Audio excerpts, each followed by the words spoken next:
After arriving from Colombia on December 14, 2019, Michael Williams and Jessica Waldron intended to deliver 22 kilograms during a meeting place close to Terminal 2 at Heathrow Airport.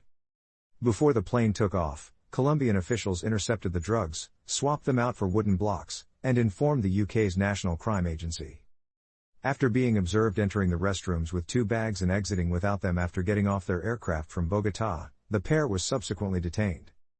The planned transfer, according to evidence presented before Isleworth Crown Court, was coordinated in part using the secure messaging app EncroChat, where they were told to dress in particular attire and present themselves as a couple by holding hands for identification. Following her arrest, Waldron's phones were seized, and one of them contained a message from November 9 that said, "Hey Jess, it's Dee, got something really good for you and Mike." "Okay," she said. 2 days after their arrest, Waldron and Williams both entered guilty pleas for their roles in the fraudulent evasion of an importation ban on a Class A substance. John Ojukavo, the prosecutor, said, the defendants were 2 couriers who participated in and were recruited by a criminal operation to bring 22 kilograms of cocaine from Colombia into the United Kingdom. That would have been worth around £1.75 million on the open market. Detailing the attempted handover, he said, there was a rendezvous. They followed, a third person, to the toilet area, having deviated from what had been the natural route for arrivals, and then they were seen going in with holdalls containing the blocks.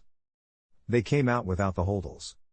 The prosecutor said Waldron acted as the lead courier, liaising with the Colombian side of the operation and others in the chain of command.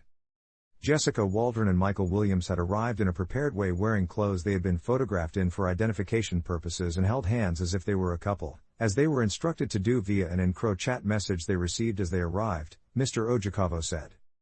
Tom Blackburn, representing the defendants, said they had a smaller role in the wider enterprise and were following orders from more senior players. It is my submission that the defendants, both of them, were acting under the direction of others, who would only have told them as much as they needed to know to carry out their specific role because to give them any further information would have effectively been redundant, he said. Mr. Blackburn said Waldron and Williams were Class A drug users at the time of the offense and motivated in part by a desire to fund their addictions. They have since kicked their habits and made efforts to reform themselves while in prison, he said. Waldron was supported in court by 4 family members, including her mother and brother, as she sat in the dock alongside Williams at a sentencing hearing on Monday. They all attend with their love and support for Ms. Waldron, Mr. Blackburn said. Waldron and Williams, both of Holly Hall, Dudley, were each sentenced to 6 years and 8 months imprisonment. Passing sentence, Recorder Christopher Stone said he had taken into account the significant quantity of drugs concerned but said both defendants appear to have changed for the better while behind bars. You must have had some awareness and understanding of the scale of the operation you were involved in, he said. You did this with the expectation of financial advantage. National Crime Agency Heathrow Operations Manager Darren Barr said, organized crime groups need couriers like Waldron and Williams for their business model to function.